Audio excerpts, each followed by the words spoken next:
नरेंद्र मोदी के जुमलों से ये देश वाकई आतंकित हो चुका है। मतलब ऐसे जुमले फेंके जा रहे हैं कि लपेटने वाले लपेट ही नहीं पा रहे हैं। अब किसी सभा में कहा गया, मान्यवर ने कहा कि मैं 70 के दशक में होता तो मैं ये करता, मैं वो करता।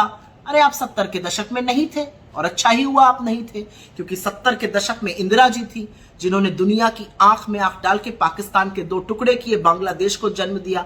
आपकी तरह कोई घुसा हुआ नहीं है कहकर चुपचाप नहीं बैठी। आप अब है ना, आप 14 से 24 तक आप ही आप थे, हर तरफ आप थे, हर नजारे में आप थे, हर फ्रेम में आप थे। क्या किया आपने? आप तो बहुत कुछ कर सकते थे। आप चाहते तो आप करोड़ों युवाओं के लिए रोजगार बनाते, लेकिन आपने उनको पकौड़ा तलने की सलाह दी। आपने हजारों लाखों सरकारी पद खाली रखे जो उनको दिए जा सकते थे। आप चाहते तो आप महंगाई कम कर सकते थे, लेकिन आपने पेट्रोल को शतक पार लगाया, आटा, दही, दवाई, पढ़ाई, हर चीज पर टैक्स लगाया।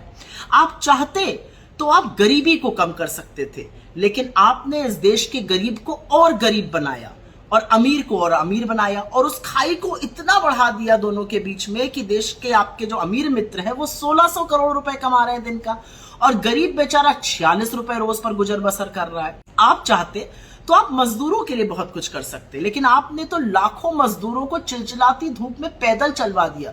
पैरों में छाले और फफोले लिए वो विवश होकर पैदल चलते रहे, और आप सुप्रीम कोर्ट में झूठ बोलते रहे। अरे आप चाहते तो आप कोरोना का प्रबंधन करते, लेकिन आप तो मस्त थे अपनी ही दुनिया में, अपने ही रागलाप में। तो आपने हजारों लाखों को लाशों को तैरने दिया गंगा में। आप चाहते तो आप किसानों को एमएसपी देते, कानूनी गारंटी देते उसकी, लेकिन आपने किसानों को छला। आपने किसानों के ऊपर आंसू गैस के गोले चलवाए, आपने किसानों की सड़कें खुदवाई, उनकी कीलें गड़वाई। आपने क्या क्या नहीं किया किसानों का। 700 किसानों की शहादत हो गई, आप देखते रह गए। आप चाहते तो आप महिलाओं के लिए इस देश को और सुरक्षित कर सकते थे, लेकिन आपकी नाक के नीचे महिलाओं के खिलाफ अपराध होता रहा, और आप अपराधी और दोषी के साथ खड़े रहे, उन्हीं को संरक्षण देते रहे। आप चाहते तो आप हाशिए पे पड़े लोगों को मुख्य धारा में ला सकते थे। हम गिनती करते रहे, आपने हमारी एक ना सुनी। तो आप बहुत कुछ कर सकते थे, लेकिन करी है आपने जुमलों की बौछार, और करा है आपने बहुत लोगों को बरगलाने का काम।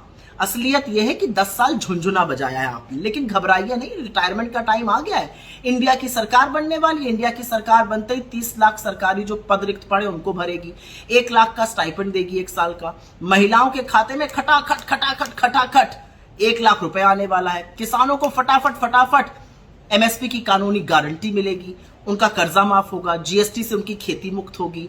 हम मनरेगा का मानदेय बढ़ाने वाले हैं, 400 रुपए प्रतिदिन का करने वाले हैं, और हम गिनती करा कर रहेंगे, और गिनती कराएंगे। हाशिए पे पड़े दलितों, वंचितों, आदिवासियों, गरीब सामान्य वर्ग को मुख्य धारा में लाएंगे, जो आप नहीं कर पाए।